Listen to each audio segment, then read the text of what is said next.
Pernah tak korang terfikir apa jadi bila kereta yang harganya berjuta-juta ringgit tiba-tiba langgar undang-undang yang paling asas sekali? Di Malaysia, jawapannya melibatkan ratusan supercar, selebriti dan satu operasi besar-besaran.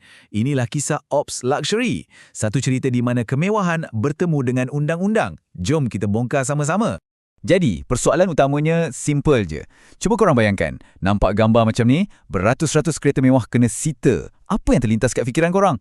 Mesti kes besar kan? Jenayah terancang ke? Pengubahan wang haram? Mesti ada sesuatu yang serius berlaku. Betul tak? Itulah yang kita nak siasat hari ni. Dan kita bukan cakap pasal sikit-sikit tau. Skalanya sangat besar. Dalam masa 6 bulan je, sepanjang separuh kedua tahun 2025, Jabatan Pengangkutan Jalan atau JPJ telah sita sebanyak 915 buah kenderaan mewah. Dengar tu, 915. Bukan 10, bukan 20, tapi hampir 1,000. Ini bukan sekadar roadblock biasa. Ini betul-betul satu operasi berskala penuh. Dan kita bukan bercakap pasal kereta biasa-biasa. Kita cakap pasal nama-nama besar dalam dunia automotif. Ferrari, Lamborghini, Rolls-Royce, Aston Martin. Kereta-kereta yang harganya boleh cecah jutaan ringgit. Tengok senarai ni je dah buat kita tertanya-tanya, jenayah apa yang serius sangat sampai kereta-kereta macam ni boleh kena angkut? Yelah, dengan kereta semahal ni dan operasi yang begitu besar, mesti kita sangka ini satu kes jenayah kolar emas yang kompleks kan? Tapi, apa sebenarnya yang berlaku? Jom kita dedahkan kesalahan sebenar di sebalik semua drama ni. Dan inilah dia jawapannya, yang mungkin akan buat korang terkejut sikit.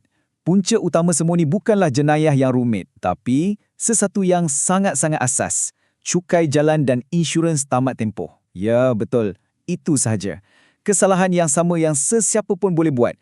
Tanggungjawab paling basic untuk setiap pemilik kenderaan di Malaysia. Kat sinilah letaknya ironi yang paling besar.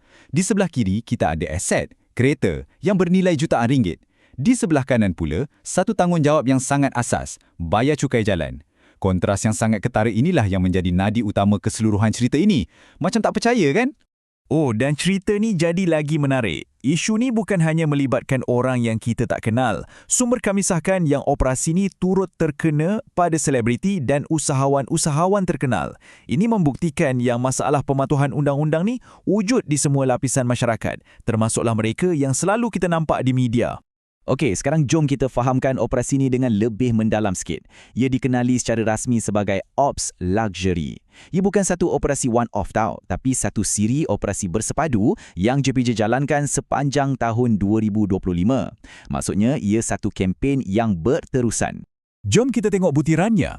Ops Luxury 3.0 pada bulan Ogos, sebanyak 270 kenderaan disita. Kebanyakannya, isu cukai jalan dan insurans. Beberapa bulan kemudian, pada bulan Disember, Ops Luxury 4.0 pula menahan 78 lagi kenderaan. Tapi kali ini, pihak berkuasa jumpa lebih banyak kesalahan.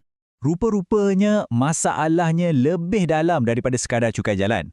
Operasi pada bulan Disember tu mendedahkan kesalahan-kesalahan lain. Ada yang tak ada lesen kenderaan motor atau LKM, lesen memandu dah tamat tempoh, dan yang lagi serius, ada yang guna plat pendaftaran palsu.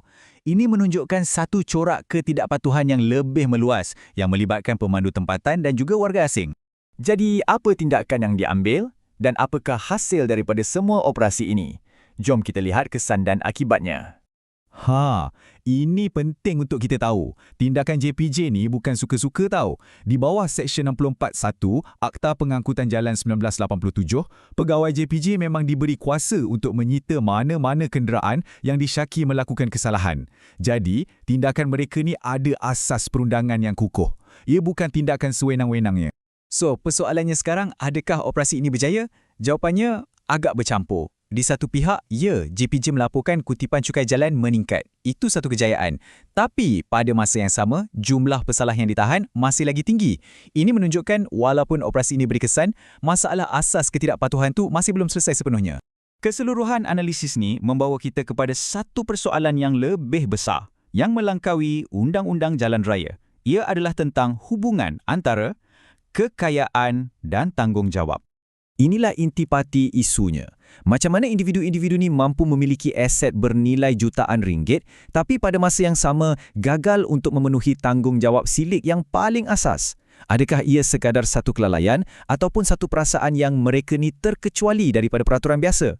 Ia satu paradoks yang sangat jelas dan terus terang agak membingungkan. Dan ini membawa kita kepada soalan terakhir untuk hari ini. Adakah pematuhan undang-undang tu menjadi satu pilihan bila seseorang tu dah kaya? Ataupun adakah undang-undang sepatutnya sama untuk semua? Tak kira berapa nilai kereta yang kita pandu. Satu soalan yang kami tinggalkan untuk anda fikir-fikirkan.